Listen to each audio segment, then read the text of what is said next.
Let's talk about expectations for the new year. Almost everyone right now has one sort of resolution or the other, and expectations or the other. I have joining me a public affairs analyst, Yemi Saka. Good to have you join us. That's nice. Nice to be here. Happy New Year. Happy New Year to you. When you listen to everyone right now, especially Nigerians, I mean, when you follow conversation on social media or just personal engagement, there are resolutions and there are also expectations, especially in terms of leadership. And I'm taking things from the angle of leadership. And we've seen the several statements being put out by governors, by the presidency, even the national, leaders of the National Assembly. Let's talk about expectations for leadership as we begin to approach the 2023 election. But let's focus on leadership in Nigeria. What are your expectations? Because everyone says the biggest challenge we have in this country today is leadership. Well, I just want to tell my own opinion. I'm not expecting anything new from what we've experienced the last 5, 6, 10 years, if I could say.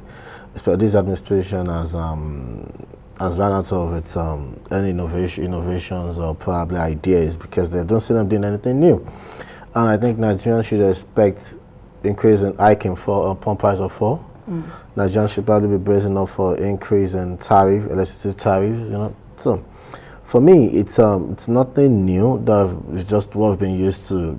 The insensitivity, the disconnect, the big chasm between the followers and the leaders and those in government and the governed. So I'm not expecting anything new.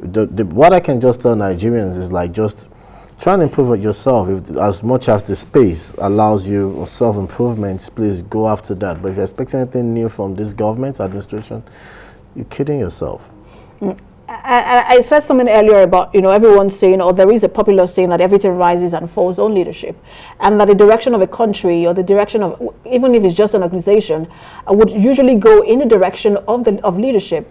Why do you think that just generally as a country, we haven't been able to set the right tone of leadership in the country that allows the country and the residents of the country move in a certain direction, and people will call that direction the direction of vision? Well, it boils down to one thing. When it comes, as every election cycle, rather than choose leaders using our brains, we use our hearts. A lot of Nigerians get sentimental. It has to be from this zone. It has to be from my religion. And even when those guys get into public office, sentiments, outweighs national interest. Or probably you see decisions being taken, having slants, justifying the sentiment or towards the sentiments of a particular leader. And I'm not saying it's just this administration. Previous ones, even before it, has been guilty of it as well. But I think when Nigerians start telling themselves that I don't care even if you are from Imiwiwo in Ogun State or you're from Kutugi in Niger State or probably Damascus anywhere, or is it Chibok? And I'll take you as my leader. I don't care if you're a pagan, Muslim or Christian, as long as you have what it takes, your IQ is good enough to be a leader, your resume credentials has not been in doubt, so I probably will stick with you. Then we'll get it right as a nation. And as we move into, the politicking has started. I know that some people are already declaring for one position or the other. We already have aspirants. And as we begin to move into the next cycle of administration, how should citizens engage? Because sometimes it does look like we stand aloof and just watch things happen. How should we begin to engage? I think Nigerians should get more participatory in the electoral process. It goes beyond years. In fact, we should even vote more. We should come up on election days. We should turn out more to vote for the right leaders. And because of elections, you probably could expect some popular pronouncement from the government, to curry favor from the electorate because they know. Don't let us delude ourselves.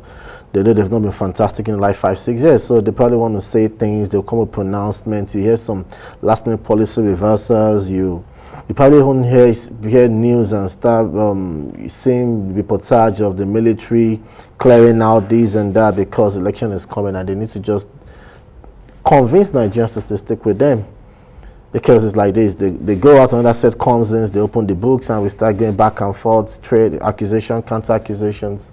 So they probably want to pacify Nigerians, impress Nigerians, last-minute efforts. You probably could see a lot of reversals and a lot of bans, you know. I won't be surprised if Twitter, to be on Twitter is lifted in 24 hours.